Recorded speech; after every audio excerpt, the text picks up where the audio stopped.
Mental models are like internal maps we use to understand the world around us.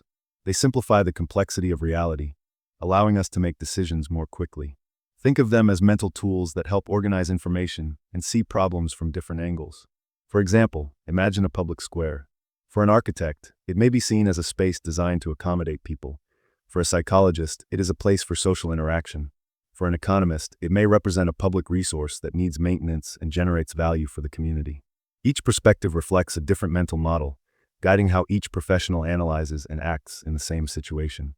These models are especially useful because they allow us to understand and better deal with complex situations. By combining them, we can make more balanced and creative decisions. Going back to the example of the square, bringing together the architects', psychologists', and economists' perspectives could lead to the creation of a more functional, welcoming, and sustainable space. This shows how mental models broaden our view, helping to transform ideas into practical solutions. And the great insight is that we can all improve and diversify our mental models, making our decisions more strategic and assertive. Having access to various mental models is like looking at the same scenario through different lenses. The more models you know, the more perspectives you can consider, reducing the blind spots that limit your vision. For example, when working on a project, understanding the technical, creative, and financial viewpoints allows for more complete and innovative solutions. This exchange of knowledge between areas broadens our understanding, helping to connect ideas and find answers that may not have been obvious at first glance. Our mental model is just a simplified representation of reality, not reality itself. A road map, for instance, is useful for guiding us, but it doesn't show all the details of the landscape, such as trees or people. Similarly, our mental models are summaries that help us understand the world, but they may leave out important nuances.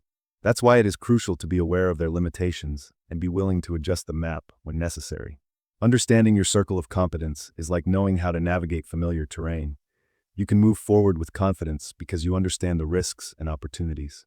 It involves recognizing your skills and limitations, as well as knowing when to seek help from those who know more about the subject. For example, a business owner may be excellent in strategy, but when dealing with legal matters, it's smarter to consult a lawyer. Respecting the boundaries of your circle avoids impulsive decisions and creates space for learning, while also strengthening your network of experts.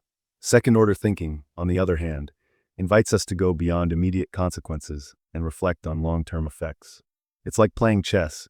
Each move should consider the impact not only on the next play, but on several future sequences. Imagine a city deciding to ban cars in certain areas to improve air quality. The decision might seem great at first glance, but second-order thinking evaluates issues like the impact on public transportation or local businesses. This approach broadens our perspective and helps us make more balanced and sustainable decisions. After all, when we combine these two concepts, knowing where to act and thinking beyond the obvious, we're building a stronger path for dealing with life's complexities. Probabilistic thinking teaches us to see the world in shades of gray, rather than black and white. Instead of categorizing something as it will succeed or it will fail, it invites us to assess the likelihood of different outcomes. Imagine you are planning an outdoor trip. When you check the weather forecast, you see a 30% chance of rain. This doesn't mean it will rain or that the day will be completely dry, but rather that there's a significant chance to prepare, perhaps by bringing an umbrella. Another example, if you're launching a new product, instead of only dreaming of success, think about possible failures like low market acceptance or lack of promotion. Identifying these weak points helps build a stronger strategy. This approach helps us make more mindful decisions, considering the risks and opportunities in each scenario. Making more mindful decisions also requires us to know how to turn ideas into action, especially when we are faced with projects that seem hard to start. This is where the concept of activation energy comes into play, that initial push that can make all the difference. Think of a campfire. You need a match and some dry leaves to start the flames before adding bigger logs. Similarly, identifying and using catalysts can greatly ease the start of any endeavor. For example, if you want to write a book, a catalyst could be setting aside 15 minutes a day to draft ideas, or taking a short writing course to gain momentum. These small steps break the inertia and make the project more accessible. Complex problems often seem insurmountable, but using the right mental models can transform them into clearer and more manageable challenges. Simplifying means taking a big problem and breaking it down into smaller parts, like a puzzle. Furthermore, the more mental models you know, the greater your ability to see creative solutions and make well-founded decisions. Imagine trying to solve a management problem using only a technical perspective, without considering the human or financial aspects involved. That's why it's essential to question assumptions and explore different angles. Asking what if, or what might I be overlooking, create space for more complete ideas and more accurate decisions.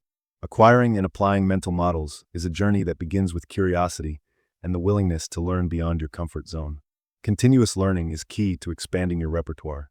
Exploring disciplines outside your main area of knowledge can bring valuable insights.